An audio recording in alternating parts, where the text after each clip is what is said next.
Welcome to my channel. Chapter 1. What is plant-based eating? We are hearing the word plant-based nutrition more and more in our society.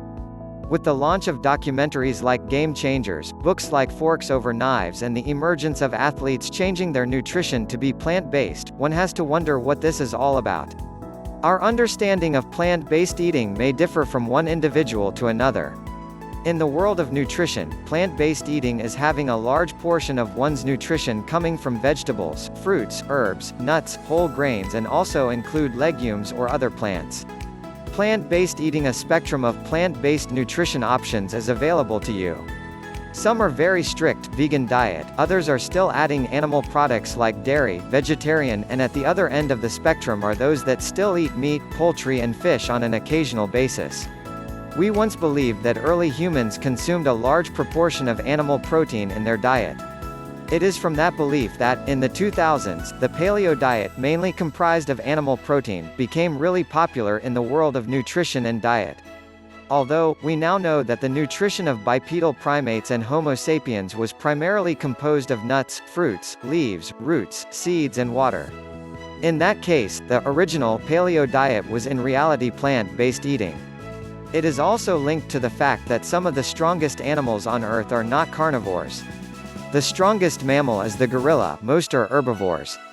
It has the ability to lift around 4,409 pounds, that is 10 times its body weight. It would be like a 200 lb. individual lifting 2,000 lb. If other mammals can live a healthy and strong life on a plant-based nutrition, we probably can too.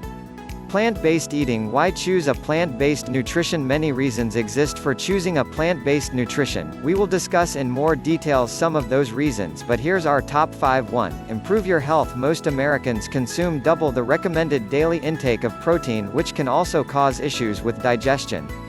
By reducing your intake of animal food, you will most likely reach the recommended daily intake of protein without surpassing it. In addition, an increased consumption of vegetables, grains, and beans will bring more fiber into your nutrition. Most Americans don't consume enough fiber, and that can lead to inflammation of the digestive tract, constipation, and hemorrhoids. 2. Succeed in weight loss and weight management. In general, individuals who are on a plant-based nutrition tend to consume fewer calories than individuals who consume animal protein. That is because most of their calories are coming from healthier options and fewer calories per weight.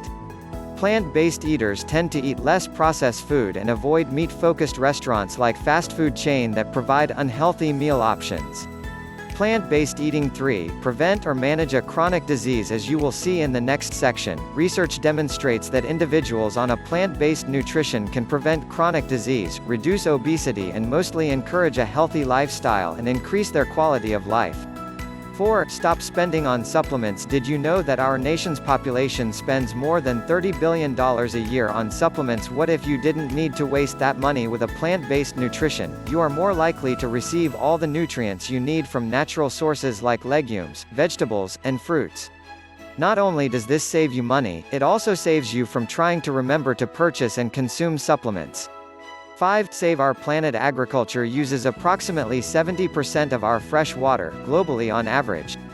That said, the production of meat requires around 1,000% more water. 1 kilogram requires from 5,000 to 20,000 liters of water than some grains like wheat. 1 kilogram of wheat requires between 500 and 4,000 liters of water.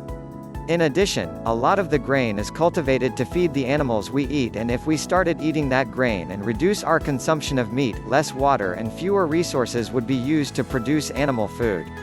Chapter 2. The science behind plant-based eating. Research shows that we need more fruits and vegetables in our plates to prevent chronic disease and help with our weight management. In the next section, you will learn about what we need more in our nutrition intake: vegetables, fruits, fiber, and what we need less: sodium, sugar, protein, in order to live a healthier life. Fruits and vegetables. Plant-based eating means that you have a large proportion of your meal that comes from plant-based food. That said, fruits and plant-based eating. Vegetables are often the number one thing that comes to mind when we think of a plant-based nutrition. According to some studies, only 15% of our population is able to meet the minimum requirement of daily recommendation for fruits and even less 10% for vegetables. Experts in nutrition all across the world agree that the insufficient consumption of fruits and vegetables contribute to the obesity epidemic and chronic disease related to poor nutrition, especially in our country. A report published by the World Health Organization (WHO) recommended that a daily intake of 400 grams of fruits and vegetable would contribute to preventing chronic diseases which include diabetes, heart disease, cancer and obesity. To put this in perspective, one tomato is approximately 75 grams while a medium-sized potato is about 150 grams. For fruits, a medium apple is about 150 grams and a small kiwi is around 75 grams. Fiber, as mentioned earlier, fiber is lacking in the nutrition of Americans. It is recommended to consume from 25 grams women to 38 grams men of fiber on a daily basis. Unfortunately, we consume an average of 15 grams daily. That is not enough for most of us and can have a negative impact on the bowels and cause constipation or hemorrhoids. Plant-based eating. According to research, an increased intake in fiber can help prevent and reduce heart diseases, diabetes, and colon cancer. You can find two types of fiber, water-soluble and water-insoluble. Water-soluble fiber can be found in fruits, vegetables, legumes, oat and bran. Since water-soluble fiber absorbs water during digestion, it can help decrease or prevent constipation. Fiber is also known to decrease the blood cholesterol levels. As for water-insoluble fibers, they can be found in fruits, vegetables, whole grains and many cereals, including brown rice. The insoluble fiber wears that name because they remain unchanged during the digestion and help with digestion, encouraging a regular movement in the intestine. Sodium might be considered a plant-based food, but there is a strong warning to decrease our consumption so that we don't exceed the requirements of 2,300 milligrams of sodium consumption daily. The salt shaker in your kitchen is rarely the culprit. The sodium usually comes from highly processed foods, frozen aisle in the grocery store, and restaurant meals. For example, a fast food burger can have twice the sodium a homemade one has.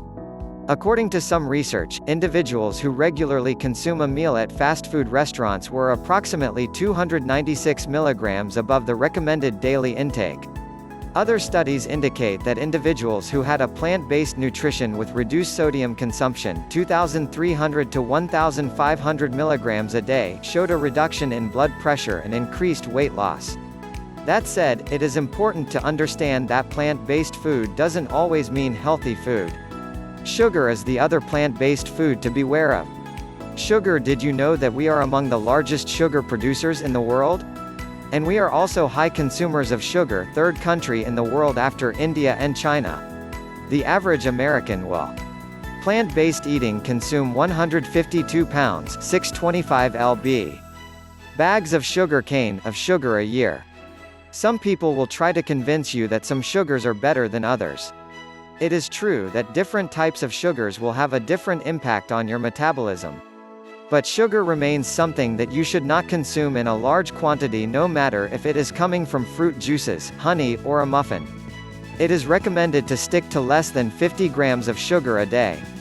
A packet of sugar is about 4 grams, 1 glass of cow milk is around 14 grams of sugar, a popular brand of store-bought muffin is approximately 32 grams of sugar added. We challenge you to start looking at the labels of the food you eat on a daily basis and identify the amount of sugar intake you get from those foods. You will be quickly surprised to see that sugar is added to so many products we purchase. Even canned vegetables can have added sugar. By reducing your sugar intake, you increase your chance of losing weight and staying healthy while preventing chronic disease. Reading labels can be difficult. Look for the word sugar on the nutrition label. You will see how many grams of sugar there is in the product. Many companies hide the ingredient by using multiple names to describe the sugar added. They use at least 60 names for sugar on labels. Plant-based eating companies do it that way because they can divide and conquer. If they only used the name sugar, it would often be one of the first ingredients on the list, which is in order of quantity, and that would tell us that it's not a healthy option. In order to confuse you even more into submission, they categorize the type of sugar by its scientific name so that they can have 10 small amounts of sugar instead of one large amount of sugar. Here's an example. The order of ingredients on a popular can of pumpkin pie filling reads like this: pumpkin, water, sugar, salt, spices, dextrose, natural flavors. Dextrose is a type of sugar, and some companies chose to use that term instead of sugar because it would have placed sugar before pumpkin in the ingredient list. Same with a popular bottle of our ketchup that has the following ingredient label: tomato concentrate from ripe red tomatoes, distilled vinegar, high fructose corn syrup, salt, spice, onion powder, natural flavoring. This one uses the term high fructose corn syrup and corn syrup to describe sugar.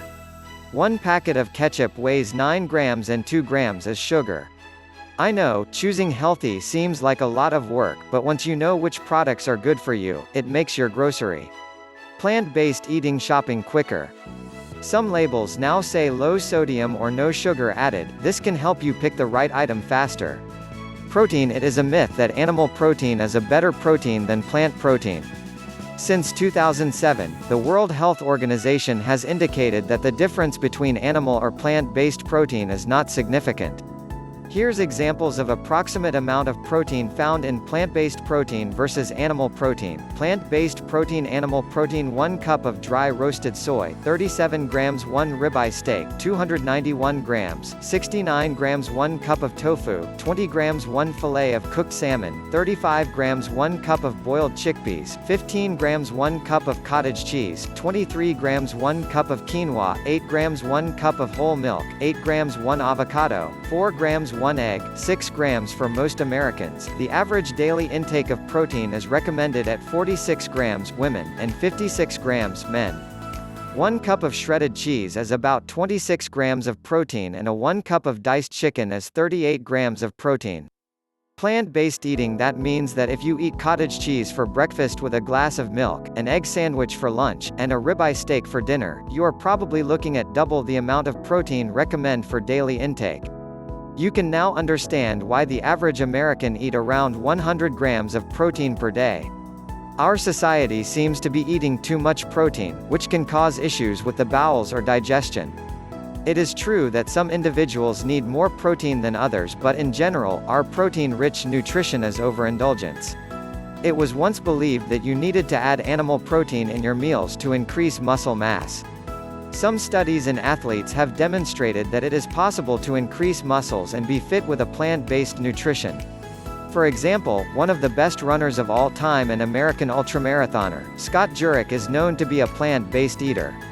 While thousands of research demonstrate the health benefit of consuming vegetables as a way to prevent illness, many still refuse to change their nutrition to increase our quality of life. Too many people believe that exercising, medication and supplements are sufficient to maintain health. Meanwhile, experts in the field of health and wellness say that weight management is 75 to 80% nutrition and 20 to 25% exercise. Plant-based eating: so why do we still struggle to implement change? What stops you from applying the changes to your life? Well, there is a saying that some people only change when status quo is more uncomfortable than changing. Are you that kind of person? Are you really waiting for your health to be gone to make your illness your #1 priority?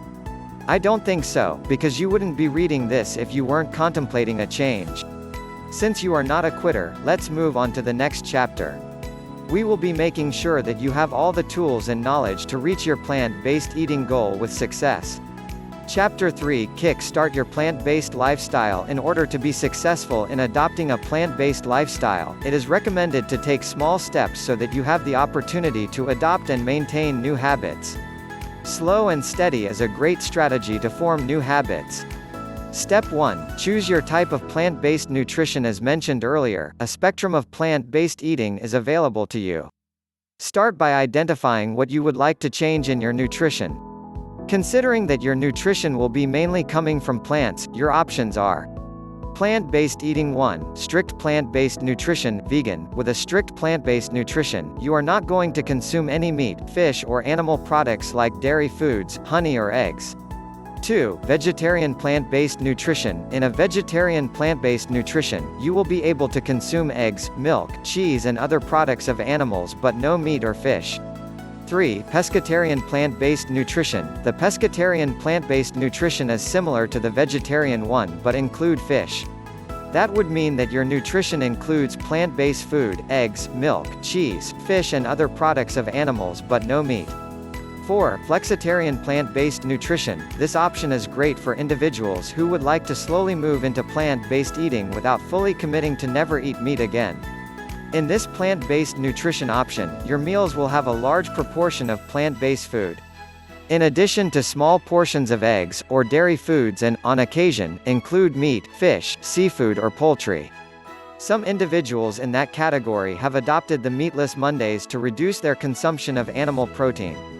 Is it hard for you to decide? If so, let me ask you this question. On a scale of 1, not ready, to 10, let's do this, how ready are you to plant-based eating make a change in your nutrition? If you said 1 to 5, try option 4. But if you said 6 to 10, try option 2 and see if you can stick to it. Maybe give yourself a month to ease into your new change. For example, stop purchasing meat products when you go to the grocery, finish eating all the animal food in your fridge and freezer. We wouldn't want to cause food waste, especially if you are choosing plant-based eating because of environmental benefits. Step 2. Adapt your grocery in order to ease yourself into plant-based eating. Try to slowly increase the amount of plant-based food on your grocery list and stop purchasing animal protein and dairy products. Stock up on cans of legumes such as black beans or chickpeas since they are fast and easy ingredients to add to many recipes. Just make sure they are not full of sugar or salt. When purchasing vegetables in cans instead of selecting fresh ones, make sure to read the label and avoid added sugar or salt. You can pick a no or low sodium option. In addition, you can also select frozen vegetables like peas or corn. The same warning applies. Make sure to read the label. Some frozen food has added sugar, salt and butter. Plant-based eating. You can start by taking a look at the labels on the products that you have in your pantry and freezer. This might require a bit more shopping time at first, but eventually, you will know which brand is the healthiest. Here are some examples of items that could be on your plant-based grocery list: fruits, vegetables, apples, apricot, bananas, blackberries, blueberries, cantaloupe, cherries, grapefruit, etc. Step 3. Plan your meals. One of the most difficult parts about adapting to plant-based eating is to adopt new habits in the kitchen. Instead of having burgers or roasted chicken for dinner, you have to find new ways to cook and bring more plant-based food at your table. If you are plant-based eating going to try the vegan approach, breakfast might be the most difficult to adapt, especially if you are used to eat eggs in the morning. It is strongly recommended to try new recipes as opposed to try to adapt your old recipes to a plant-based nutrition. For example, a plant-based mac and cheese is hard to make. In the regular dish, cheese is the main ingredient and plant-based cheese is far from having the same taste and texture. Here are a few ideas of meals you can plan for each meal. If you are going for the strict plant-based nutrition, make sure to select items that are vegan-friendly for the bread, wraps, mayonnaise and other condiments. Breakfast can be difficult when you are used to a bacon and egg type of breakfast. Try to keep fruits, bran cereal and oat, and vegan bread in the house. That way, you will have quick options when you don't want to think too much about what to make. Here are some breakfast ideas: bran cereals with bananas and plant-based milk. This will be a winner for your fiber intake. Oatmeal in a jar. See recipe in the next chapter. Vegan bread with natural peanut butter and no sugar added jam. Plant-based eating, fruit salad, hummus and pita bread. Lunch. If your usual lunch is deli meat sandwiches, you will be going through a bit of a transition for meal planning. In general, many plant-based options can be quick and made in advance, i.e. salad in a jar. In the next chapter, you will find recipes of salads, wraps and soups that you can make for your lunch. Dinner. In general, dinner is the time when individuals spend more time with friends or families. A plant-based dinner can be a combination of vegetables, grains and legumes. Here are a few examples: veggie burger with sweet potato fries, vegetable, black beans and rice stir-fry, rice and beans with plantains. See recipe next chapter. Grain bowls, risotto with roasted vegetables. Step 4. Let's do this. The best way to start plant-based eating is to start with small steps now. Choose a day this week when you want to have a plant-based eating, plant-based nutrition day. That day will be the beginning of your journey in plant-based eating. Once you've chosen a date, pick your recipes. This next chapter will give you a few ideas of recipes you can start with. Please subscribe and like and commenter.